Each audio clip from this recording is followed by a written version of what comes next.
We're on the lookout for sponsors to join us on our incredible journey with Inspired Change with Gunter. If your organisation cares deeply about meaningful conversations around masculinity, self-development and mental health, we'd love to partner with you. Our podcast has a wonderful, dedicated audience committed to personal growth and positive social change. By sponsoring Inspired Change with Gunter, your brand will connect with listeners who truly value thoughtful discussion and support initiatives that promote real transformation.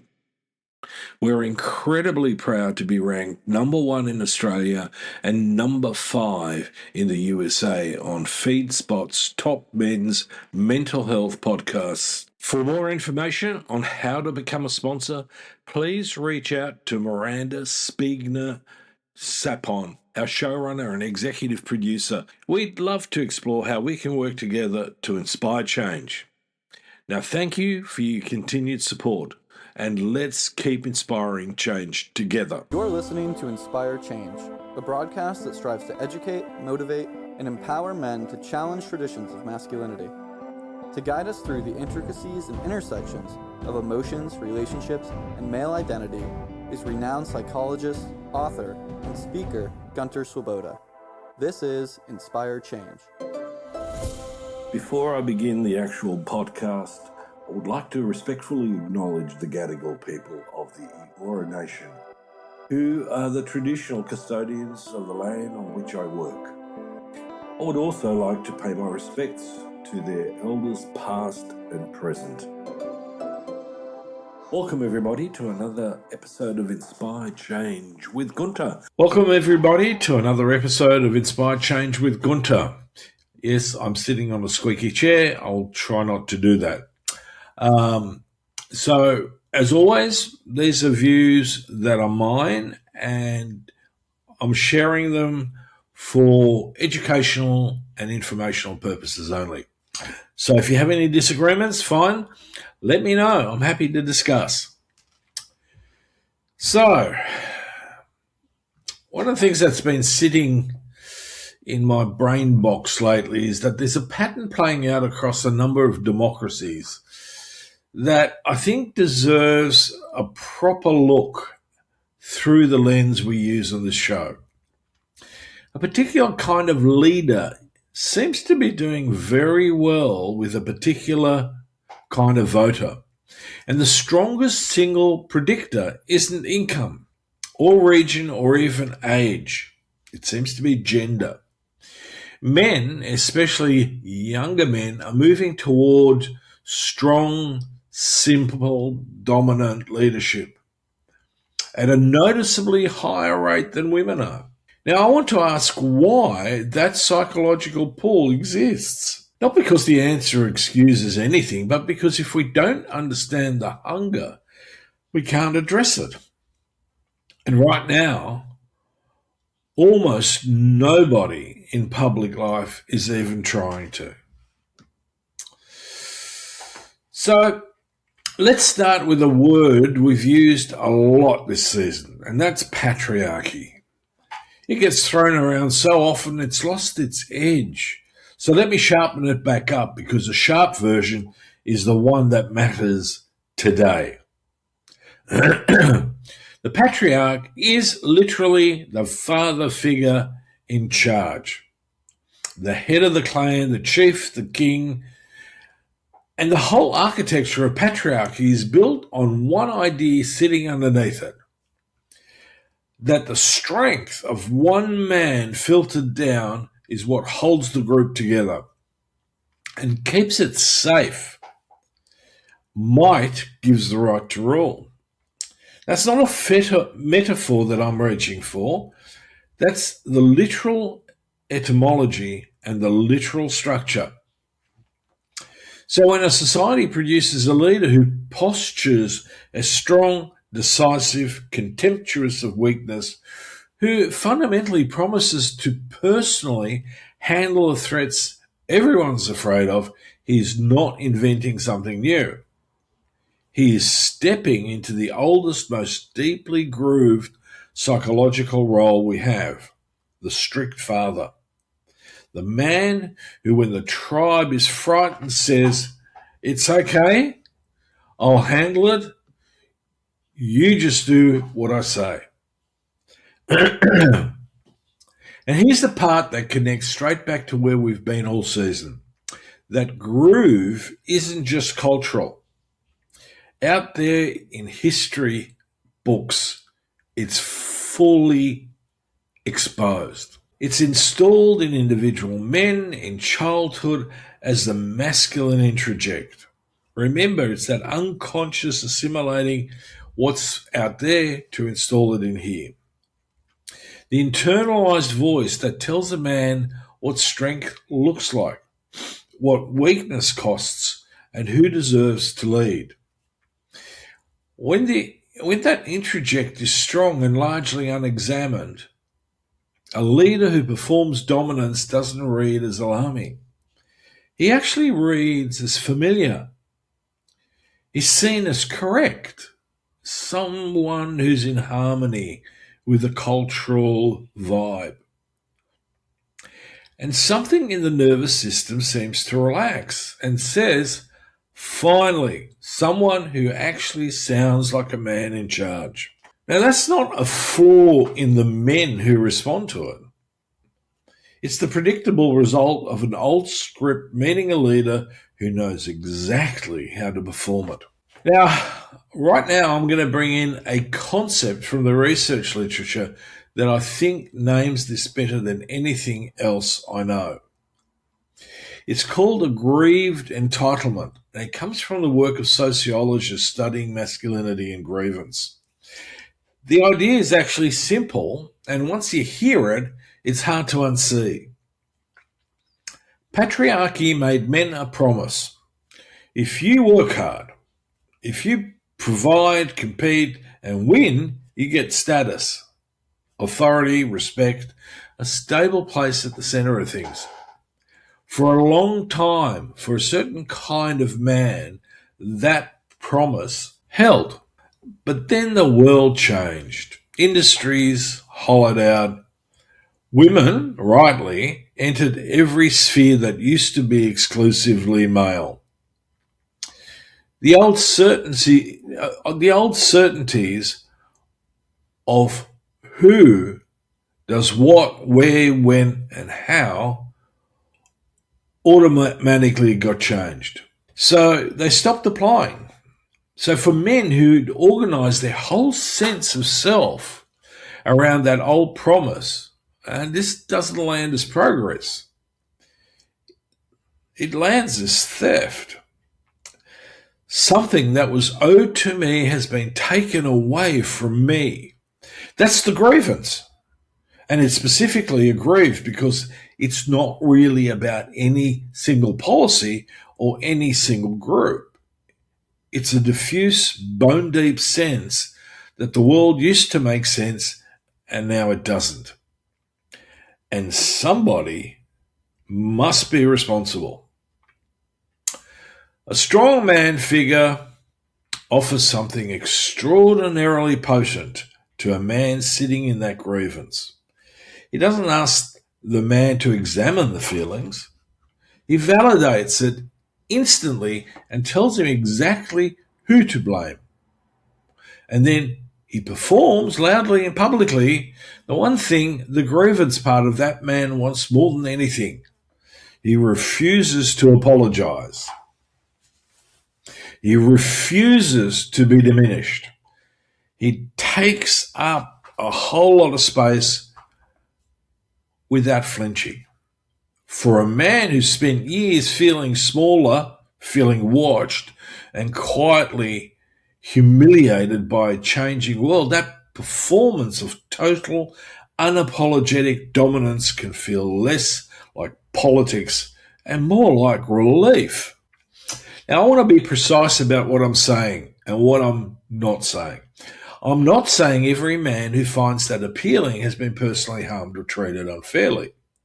I'm saying that the psychological mechanism that felt sense of something owed and stolen is real. It's widespread, and it makes a certain kind of leadership feel like vindication rather than persuasion. Now, in a previous episode, we talked about boys, screens, and the misogynistic ideology that's spread through schools. And, again, in another episode, we talked about the mentor wound, that gap left when fathers and elders aren't there to show the boy the way. I want to draw a direct line between those two episodes and this one because I don't think this pattern can be understood without it. When a culture stops providing real mentorship, real eldering, the hunger to be shown doesn't go away. It goes looking. And online right now, there's an enormous, well-organized, highly engaging ecosystem of men who are very happy to play elder to a lonely boy or a grieving man for a price. It'll cost you, but they're there. They offer exactly what a confused, ungrounded young man wants. Certainty, hierarchy, a clear account of why he's struggling, and someone older and more confident telling him what a real man does. The content in that ecosystem doesn't usually start overtly political. It starts with fitness, dating advice, or how to make money so you can channel that into his pocket. It builds trust the way any mentor does, by appearing to actually help. And once that trust is built, the same channels very often graduate the audience towards harder material. Open contempt for women, conspiratorial thinking about who's really in charge, and the admiration for strong men leaders as the natural, deserved correction to a world that's gone soft. So by the time a strongman political figure appears on a young man's feed, the ground has often already been prepared and fertilized, usually for years, by an entire online mentorship economy built around exactly the things we've been naming all season: hierarchy, territory, contempt for vulnerability, the conviction that the world's a competitive arena with dog-eat dogs. And you're currently losing in that arena. The political figure isn't planting that seed.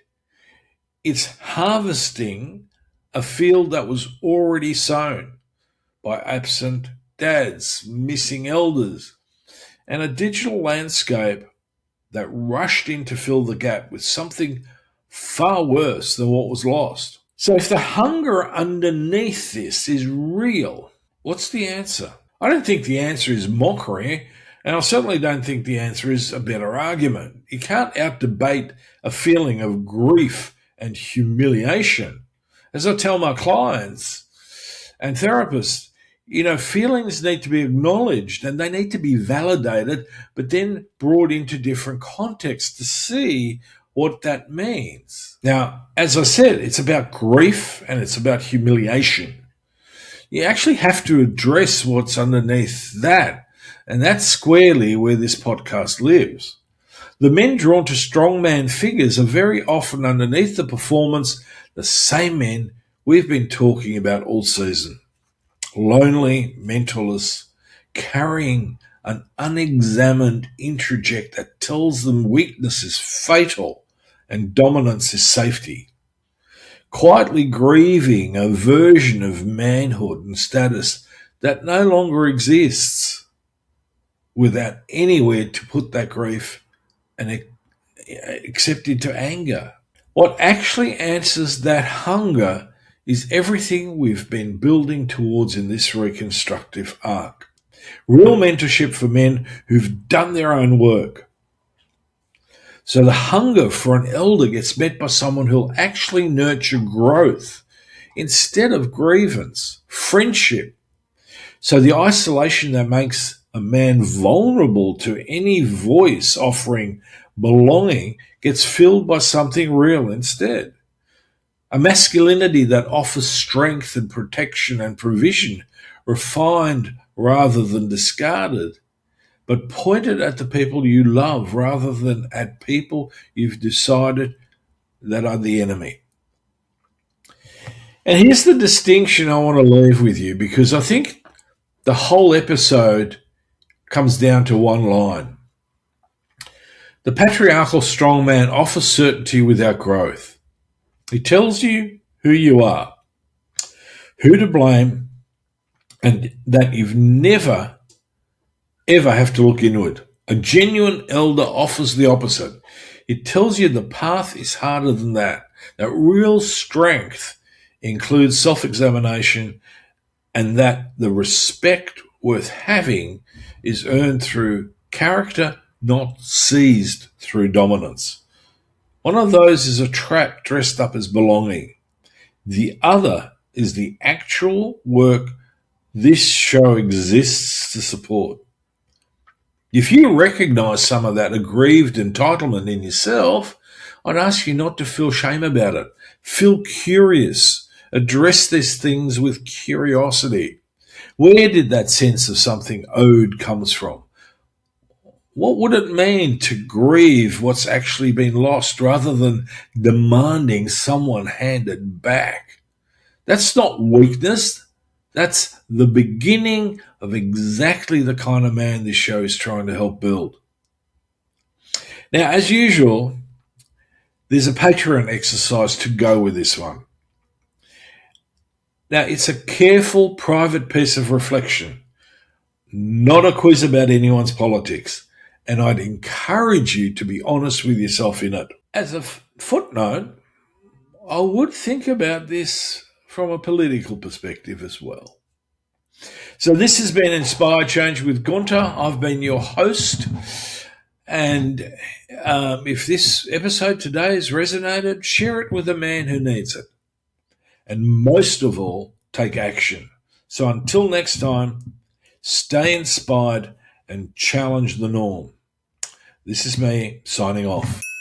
You know, on this show, we talk a lot about living with purpose, slowing down, paying attention, and being intentional about the choices we make every day. Because when we simplify the noise around us, we can better hear what really matters. Empathy, connection, and showing up as the best version of ourselves. That's why I'm genuinely pleased to welcome our newest sponsor, Distill Union. Their philosophy aligns beautifully with what we do here. Distill Union creates slick, thoughtfully designed essentials, wallets, key organizers, phone cases, all built with a less is more approach.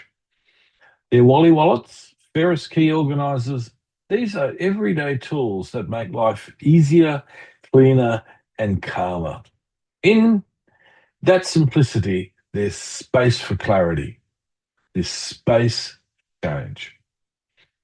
As a thank you to our Inspired Change community, they're offering 20% off any product with the promo code Inspired Change. Have a look, try them out, and see how simplifying your day can open the door to something deeper. Visit distillunion.com and enjoy 20% off any product with the promo code Inspired Change.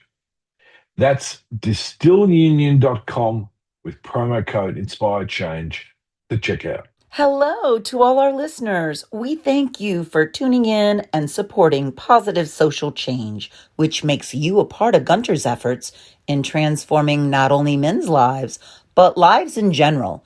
And we are grateful that you have joined us. We want to extend a huge thank you to our listeners in Bud Lake for bringing New Jersey to the top 10 USA listeners list at number 5. And to our global listeners, we extend our gratitude to our listeners in Panama for bringing your country to the global top 20 for the first time ever at number 17. Congratulations! You made it to the top listeners list. I, Devonna Prinzi, the co-executive producer, and our showrunner, Miranda Spigner-Sapone, sincerely thank you and ask that you please take the time to like, follow, subscribe, and share, as your efforts make a difference to everyone here at Inspire Change with Gunter. If these stories resonate with you and you would like to engage more with Gunter and the Inspire Change team, please consider joining our Patreon community, where our members find bonus content and early access to video episodes. Membership awaits at patreon.com/inspire change. That's patreon.com/INSPIRECHANGE. As always, thank you to each and every one of our listeners. And most importantly, please keep inspiring positive social change. Love to hear from you. And if you're interested, please check out my work on www.GunterSwoboda.com or www.goodmengreat.com. Thank you for listening to Inspire Change, a broadcast that strives to educate, motivate, and empower men to challenge traditions of masculinity. For more information on the Making Good Men Great movement, or for individual or group coaching sessions with Gunter, visit goodmengreat.com.